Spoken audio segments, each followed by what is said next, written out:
Welcome to episode 182 of the Beefy Boys Breakdown. We're going to be recapping the prelims portion of Burns versus Brady fight night. Already went over the main card, so check that out on the channel. It'll be under the live stream chat tab. Here, let me straighten this up a little bit. There we go. Still don't love that. Sorry for my hand. All right, probably as good as it's going to get. But yeah, rolling solo this week. Harrison unfortunately had some prior engagements, but it's all good. The show must go on. We go over every single fight on every single card here on the Beefy Boys Breakdown. And that's why we're about to talk about these prelims. I'm going to start basically like where the main card left off and work my way back. So the first fight we're going to talk about is Chris Padilla versus Rong Zhu. Padilla plus 200.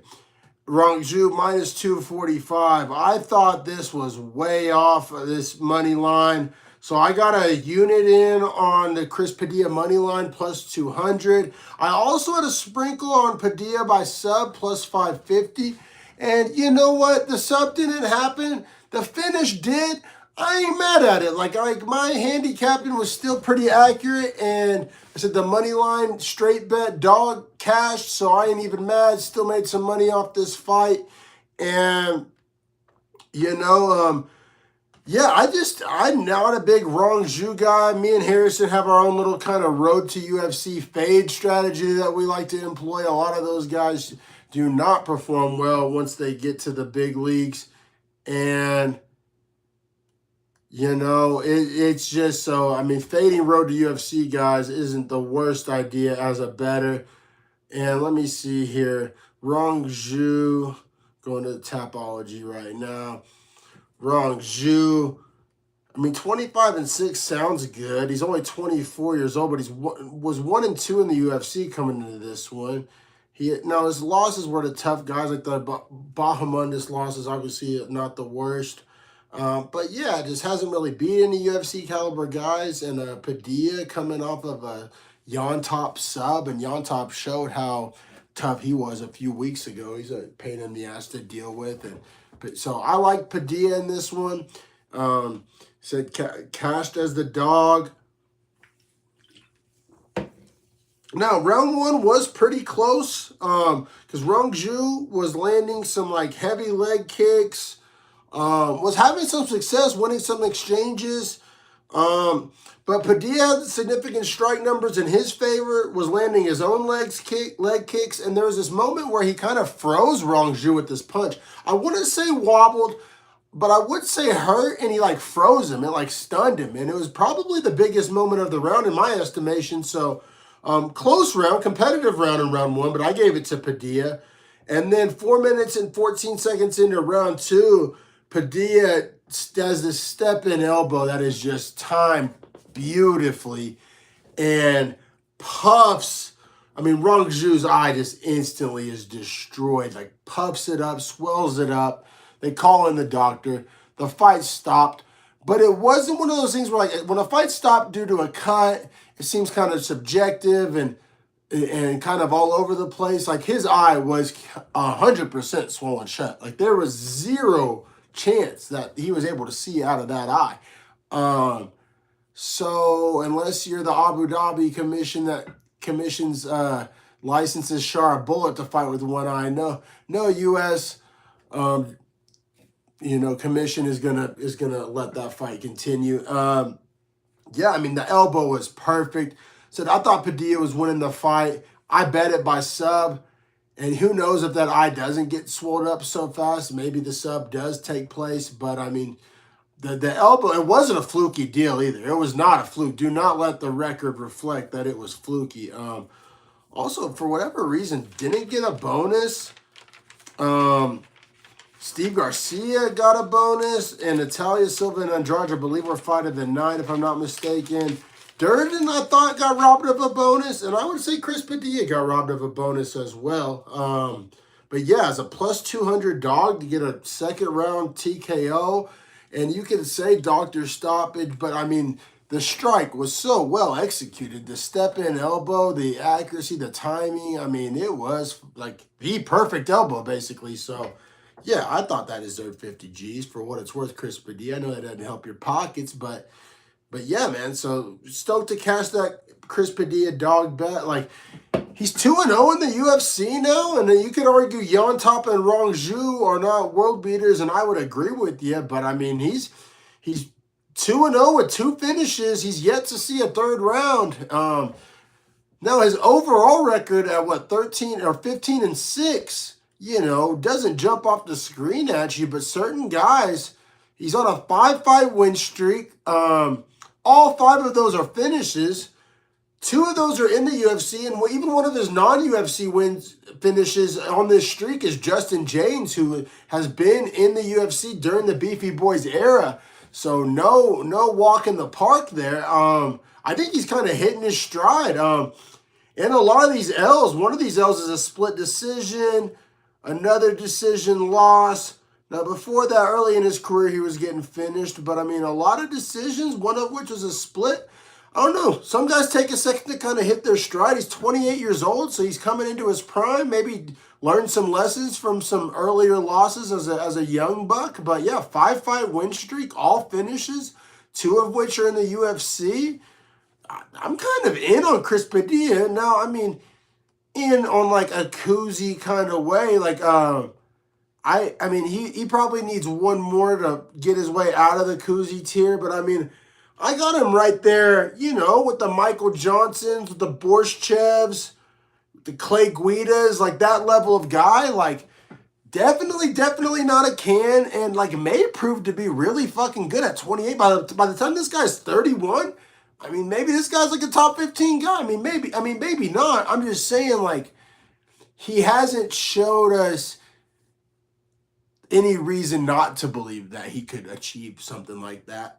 So, yeah, man, I'm kind of high on Chris Padilla. And then Rong Zhu, you are who we thought you were, and that is a can. That's why I faded you, and that's why I cashed the ticket. So, sorry about it. I know that doesn't sound very nice, but, I don't know. He's only 24. Talking about young guys, though. Rong Zhu, 24. Plenty of time to figure it out. But keep it pushing next to some featherweights. This is absolutely disgusting money line. Isaac Dolgarian minus 2,400 over Brendan Moreau at plus 1,200. I mean, Moreau is the ultimate ultra fade can, but you can't even fade him at minus 2,400. I mean, he was a can at lightweight, drops down, proves to be a can at featherweight as well. I don't even know really why this fight was made. Maybe, Dolgarian, has he got like blackmail on some matchmaker? Like, I mean, this was a layup, an alley-oop, if you will. And he does get the finish. In round 1, I gave it a 10-8. I mean, he got the takedown like 15 seconds into the round and then just destroyed Moreau. So many elbows, a couple sub attempts, stayed on top for like 4 minutes and 45 seconds of the round. I mean, if that's not a 10-8, then I don't know what is, like, actually. Round 2, Moreau, you could say, I guess, kind of tough. Survived 4 minutes, 19 seconds into round 2. Ends up tapping to the arm triangle. Dolgarian attempted, about 1 million arm triangles. He kept, like, trying to lock it in at half guard, get his hips over. He wouldn't like something quite about it, so he'd go back to half guard. He was doing that the whole fight, even in the first round. And it was like he just basically spammed arm triangles until one of them worked, which was cool because the alternative was just keep hammering away. And Dolgarian is a guy who has gassed out before. So I would chalk that into the fight IQ section of A, being able to recognize when a sub's not fully locked in and don't gas your arms that way. And then also, like, attempting arm triangles is going to gas you slower than just trying to just drop elbows and just ground and pound and going insane like he did at the start of round 1. So I like that adjustment. I like the fact that Dolgarian got the finish in the second round as a minus 2,400. When these guys are minus 2,400 and it goes to decision, just like almost like a tainted win. It's like an asterisk almost. So he got the finish. He did everything he was supposed to do. Like I said, round 1 was a 10-8. Round 2 was a submission. This is another one that, like, on some nights maybe would have got a bonus. Minus 2,400, that is your bonus. Like, you got an easy fight. But yeah, Dolgarian, good fighter, man. Shows a lot of promise. Said the gas tank issues, I don't think are completely resolved, but it didn't get in the way of a good time last night. I got him towards the top of my koozie tier. I got him right there with like C-Rod and Hyder Emil and Bill Algeo, kind of guys of that level. But, I mean, could very easily climb much higher than that. He's got a lot of skills on the ground. He seems like an explosive athlete. Like to the cardio issues in the past kind of give me cause for pause, but I mean, I would love to see him. Maybe he gets like a Juicy J. Rosa. Maybe he gets a Fernando Padilla, Hakeem Dawodo, like that kind of that level of guy. I would like to see him kind of against a higher level of competition. I don't know what we learned, with a Brandon Moreau win. And Brandon Moreau is not UFC caliber at all. I do not need to see him fight unless it's in King of the Cage down at the El Dorado here in Reno, Nevada. Keep it pushing. This is a fight that I thought should have been on the main card, probably over the Trevor Peek fight. I mean, Andre Lima and Felipe Dos Santos. Felipe Dos Santos, 23 years old, plus 140 dog. Taking on the undefeated 9-0 Andre Lima, 25 years old, minus 170 coming into this one. I mean, this was some high-level prospects. Like, usually they don't even make these kind of matchmaking because they don't want to they want both of these guys to rise. Felipe Dos Santos famously debuted against Manel Kopp and went to a decision and I think won a round off of them. I mean, it was a close fight, closer than anybody thought it would have been. Guy's a dog, but he's very reckless. He's very athletic and he's tough. And I mean, he's a wild man, but almost to a detriment. Like he takes a lot of risk, and Lima, much more calculated, was able to make him pay for those risks by and large over the course of this fight. I scored this fight 30-27 Lima. Now, round one was close. If you gave round one to Dos Santos, you're not a crazy person because the spinning elbow by Dos Santos at the end of the round, you could argue, was the biggest moment of the round. But it was such a big moment because he lost like 4 minutes and 49 seconds of that round. So, yeah, Lima, I mean, he landed some big left hands of his own. He got a reversal. He stuffed a bunch of Dos Santos' takedowns. But if you gave round one to Dos Santos, you're not crazy. But he really pulled away in rounds 2 and 3 when he transitioned to the ground game, which Lima, I mean, so well-rounded. I mean, he's got high-level striking, high-level grappling. I mean, and he showed the fight IQ. Because if he just tried to, get into a dick-sized contest with Dos Santos, maybe he gets clipped. But he kept it measured. He kept it smart. He was making the right reads. He was just doing the right things, making the right decisions, and improved to 10-0. 10-0 and flyweight's nothing to sneeze at. There's so many young fighters at flyweight, though. I mean, you got Andre Lima, you got Hyung Sung Park, you got Ray Saruya, Azat Maxim, you got Joshua Van, Alan Nascimento, Charles Johnson, even though he's not that young, but kind of a new wave. Rafael Estevam, undefeated. Rafael Filio, I'm high on. Also, Amabayev, I'm high on.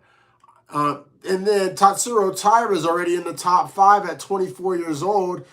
You had Fumble the Bag Makayev there. He'll be back in a couple of years. You got Albazi's young. I love how young this division is. I love it. I love when the young lions work their way up and get their shot. That's my favorite part, probably as a fan, is like watching a guy go from prospect to contender. Because once you get to contender and then you're fighting once a year and picking and choosing and camping on your spot, and it gets to be a lot less fun. But like this Steve Garcia run he's on right now, this Andre Lima run, I mean, watching these guys go from Natalia Silva, the gals too, of course, like watching these fighters go from like, oh, this is fighter making his debut off the Contender Series to like, oh fuck, this division has a real problem on their heads. It's my favorite part of this and paying attention to this sport. But yeah, one judge goes 30-27. 2 judges go 29-28. So don't hate it. I've picked a bone with some scoring of some rounds on this podcast, but I'm not going to die on that hill. I've already died on a couple tonight. But yeah, Andre Lima, 10-0. A lot you could do with them, man. A lot you could do with them. Alessandro Costa was supposed to fight Matt Schnell and pulled out. I wouldn't mind seeing them get booked against each other. like a Sumu Darji perhaps. If Ode Osborne loses on Noche, you can maybe feed him Ode, get him a name. But yeah, there's a lot you could do there. I wouldn't even hate even like a Charles Johnson. Charles Johnson, I'm sure, wants something bigger than that. But Andre Lima, Charles Johnson, sign me up.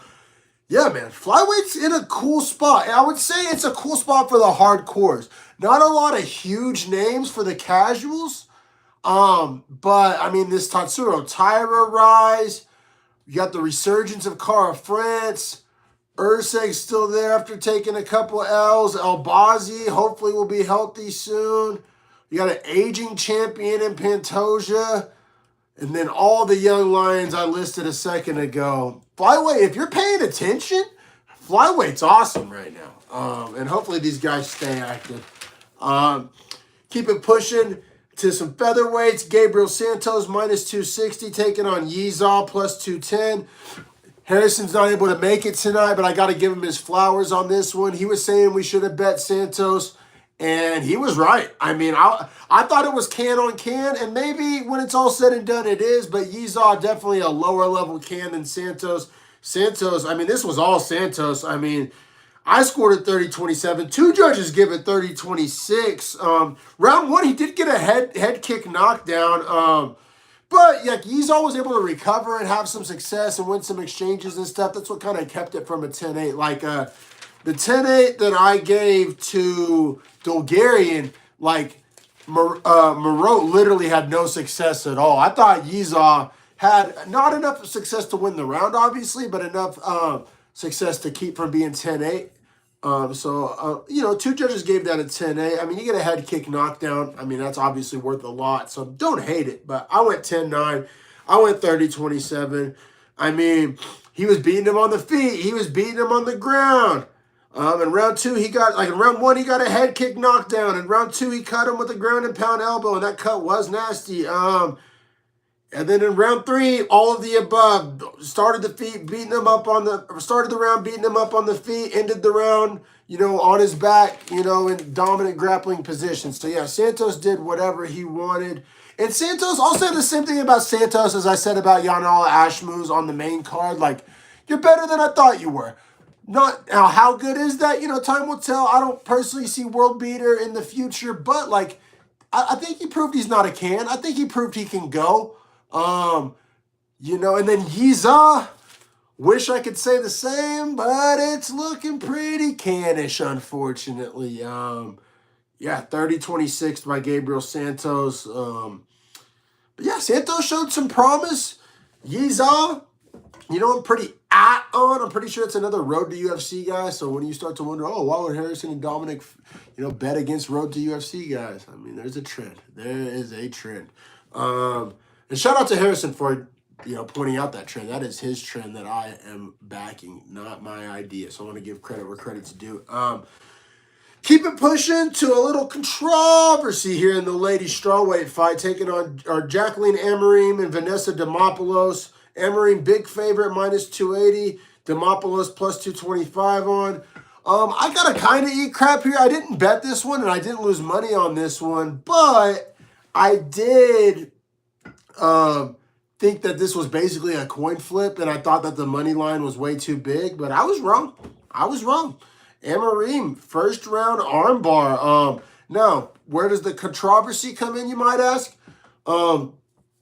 Amorim was grabbing wrist control in the grappling exchanges, and there's this like little seam where the glove and the tape, I mean, it has to stop somewhere, right? And I think it's fair to say Amorim grabbed it. Now, was it the worst one I've ever seen? No. And was, for the most part, was she on that seam? Yes, and kind of using the seam to pull the wrist. I think there was a lot of that. But to say that the fingers never went inside the glove, I don't think that is an accurate statement. I think there were moments at which Amorim was doing something illegal. And mid-fight, basically while she's getting tapped out, and this is why it's a problem, because Demopoulos was yelling at the ref, she's grabbing my glove. And the ref's trying to see, he doesn't have a good angle. And meanwhile, Amarim's just working her way to the arm bar and then grabs the arm and submits her. And like, so I just think Demopoulos took her eye off the ball. Do I think she was factually wrong? Like, there's some credence to her claim? I think there is. However, it's almost like if you're a fighter that gets kicked in the nuts and you look over to the ref like, hey, stop the fight, and then you get knocked out and the fight hasn't been stopped, like, that's on you. Like, protect yourself at all times. Like, you can't take your eye off the ball. So, you know, Demopoulos, you can say she got hosed, and you can also say, like, lock in. You gotta lock in. Yeah, you gotta be locked in. I don't love that she was paying more attention to the ref and trying to get his attention rather than defending the submission. She really didn't defend the submission. The submission comes at 3 minutes, 28 seconds into the first round. Good win for Amarim. Everybody's talked about Amarim's jiu-jitsu, and it is slick. It is slick. Let me look up Amarim on Tapology real quick because people are high on her. So she's 9-1. Obviously, that's a good record. 29 years old. 3-1 in the UFC. Her first loss was her debut against Sam Hughes. Sam Hughes is a pretty tough debut. See, this is where it gets weird though, because like none of her wins are good, but all of her wins are finishes. They're all submissions in the UFC, but they're all against cans, basically. So she finds herself in that kind of jumping off point where prospects kind of, there becomes this shit or get off the pot moment where you done beat up like 3-4 cans and it's like, all right, like we know for sure you can submit a can, but like, what does this look like when you start to climb the food chain a little bit? Let me pull up my personal women's strawweight power rankings here. And yeah, Amarim, you know, I wouldn't mind seeing her. It's just so hard to matchmake at strawweight because it's such the haves and have-nots. Like, there's the good strawweights and then there's everybody else. I mean, from just like a, hey, let's have some fun here, her versus Jillian Robertson would be cool just because like high-level grappler on high-level grappler. I would say Kovacevic, but at 38, and she didn't look good in her last outing. Like, but maybe that's the perfect fight. You feed the old dog to the young lion. I mean, that's the way of this sport. I mean, Meatball Molly's a name. That's a name. You can maybe, you know, get, if you're trying to build her, if you're trying to get her higher on the card and get people to give a fuck. I mean, a win over Meatball Molly could potentially do that, and I think she probably wins that fight. Molly's got subbed by worse grapplers than her. Yeah, it'll be super, because there's just so many girls who I view as like the same level. You got the Pierre Rodriguez's, the Eduardo Moras, the Yasmin Haraguis, the Yasmin Lindos, the Denise Gomes, the Luana Pineros, like, none of the Amarims. I'll put Amarim. You got Dudakova. You got Josephine Knudsen. You got so many of these like prospects that are like for sure don't suck. Like every girl I just named for sure doesn't suck. However, none of those girls really have separated from the pack or beaten a big name or gotten a ranked fight, and it's just I don't know what to do with them. Like, they all seem like one big, like, amoeba blob kind of tier of, like, good, promising strawweights, but, like, unproven. So it'll be interesting to see. And then Demopoulos at 35, some L's. I think Demopoulos probably gets fed to somebody on that list that I just read. Some young killer, like a Knudsen or something. Because, yeah, I mean, Demopoulos, not bad. I don't think Demopoulos is a can, but at 35 with some L's and kind of a mediocre record and no outstanding skill set, decent grappler, but you just got subbed in the first. So is that what you want to hang your hat on? Yeah, so I don't know. I imagine she probably gets fed to a prospect. We'll keep it pushing here to some middleweights. The final leg of our parlay that did cash that we gave you for free on this very channel. That's why you should hit subscribe. We give out our bets on Wednesdays or Thursdays typically. And we're hot, baby. We're hot. Andre Petrosky taking on Dylan Butka. Andre Petrosky minus 310. We got him at minus 330. Unfortunately, wasn't the juiciest parlay in the world. I think it was like plus 220 or something like that. Taking on the 24-year-old Dylan Butka. And basically, to me, this was easy. And I think Vegas thought the same thing. Butka's just like a worse version of Petrosky. Now, you could argue he's like takes more risk and maybe he's more exciting than Petrosky, but that's also what gets him beat, so that's also what makes him worse. Petrosky, boring as all fuck, as always, but like bankably boring. Like, you know it's going to be boring, and he's going to get on top, and he's going to win rounds, and he's going to bleed clock, and like, that's what I was betting on. I should have let my nuts hang and bet Petrosky by decision, but he does find his way into a sub somewhat oftenly, but it's usually after like, 12 and a half minutes of snooze fest. But yeah, I mean, it was rinse and repeat. Take down 2.5 minutes of snoozy control. Take down 3 minutes of snoozy control. Take down 2.5. Like, as soon as he got Butka down, Butka was unable to get up. And as Cruz and Bisping were pointing out, like, really wasn't even trying to get up, wasn't getting underhooks, wasn't getting to a hip. Like, Butka's low level. I really don't know why this fight was made. Maybe they're trying to get Petrosky a win. This fight was boring. Like, Petrosky's just like, he's a cockroach. He won't go away. Nobody likes watching him fight, but they keep feeding him low-level guys that he can beat and snooze out. If they keep giving him cans, he'll keep beating them. And he'll keep beating them in snoozy-ass fights. And yeah, Butka, I think he's a can. He's explosive and he's young, but no technique on the ground at all, and like wild on the feet. And it's just, I don't know. I hope they feed him to my boy Robert Valentin. I would love to see Robert Valentin get fed Butka and get a dub on his career. And then let's see, where do I have Petrosky? I have Petrosky at 41. I'm behind Jacob Malkoun because Jacob Malkoun beat him. Granted, I think that might have been the weird one. I have him above Mearschart, but I don't know. Mearschart just got to finish. Mearschart, but I think Petrosky beat Mearschart. So Petrosky's record's weird. We're like, I'm not sure he's better than Mearschart, but I believe he has a loss to him or a win over him. And then I don't know that he's worse than Malkoun, but he has a loss to him. I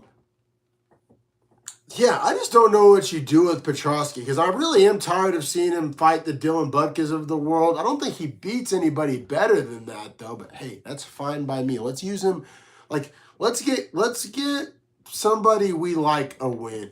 Or, you know what you could do? You could do Petrosky versus Loader, and it's a mirror match, and they both have the same skills. So, like, maybe they actually have to throw a punch or it will be the worst fight of all time. But at least 2 fights aren't ruined and only 1 is. Yeah, maybe you do Ryan Loader versus Petrosky, have a fucking belt with an alarm clock on it, and just like the snooze fest title, baby. Loader versus Petrosky. But yeah, 30-27 for me, 30-27 all judges. I spent more time on that than I probably should have because who fucking cares? Then we had I guess you would call it the Ultimate Fighter semifinals match. And I did find it interesting that these guys still had their Ultimate Fighter trunks on.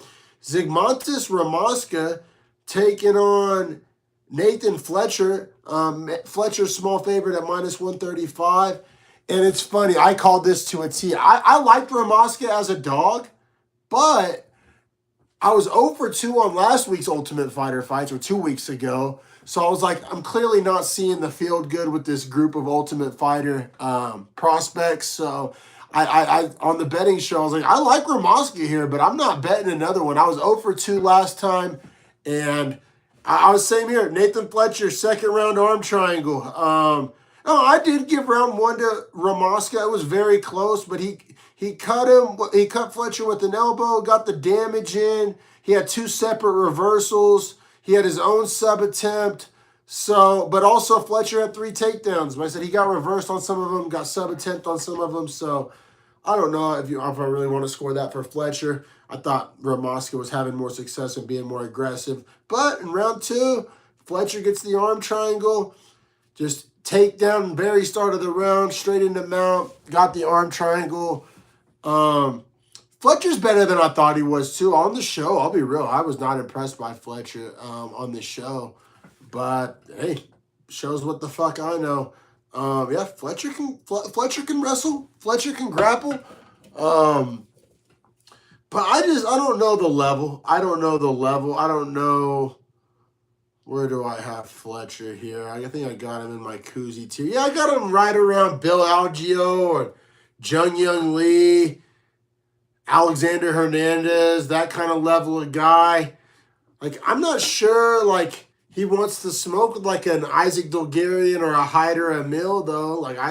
Or even maybe, like, a Christian Rodriguez, I could see kind of getting a snoozy decision over him. So, I don't know, man. Good win. Good, got the finish, but I thought he lost round 1, and I wasn't really sold on the show, so I'm not really shoveling a bunch of coal in the hype train here. But and that wraps up this prelims recap. Thanks for anybody that watched on YouTube. Please hit subscribe. I'm giving away a Jack Della Maddalena rookie card mailed to you for free. All you got to do is subscribe here on YouTube and also follow us on X. Send me a screenshot on X of the fact that you're subscribed and followed to both of those, and send me your address, and I will mail you a Jack Della Maddalena rookie card. It's a Prism one too. It's a good card, folks. It's going to be worth a little money one day, and so that's the giveaway. So just hit subscribe, follow us on X at Beefy Breakdown on X, and I will mail you that card for free just as a little token of my appreciation. Listen, solo episode this week. Hopefully we can get the band back together for Noche and break down the O'Malley Dwalishvili card next week. I just started my look ahead, and just of what I've seen, first couple prelim fights I've looked into, I got some pretty bullish takes. I'm feeling confident so far, so we'll see if we continue that way. We cash some more tickets next week. Like I said, betting episode will be up probably Thursday, and yeah, so subscribe now. That way you get the betting video, and we cash these tickets at the Sphere on Noche UFC, and let's cash these tickets, folks. Yeah, thanks for watching, everybody.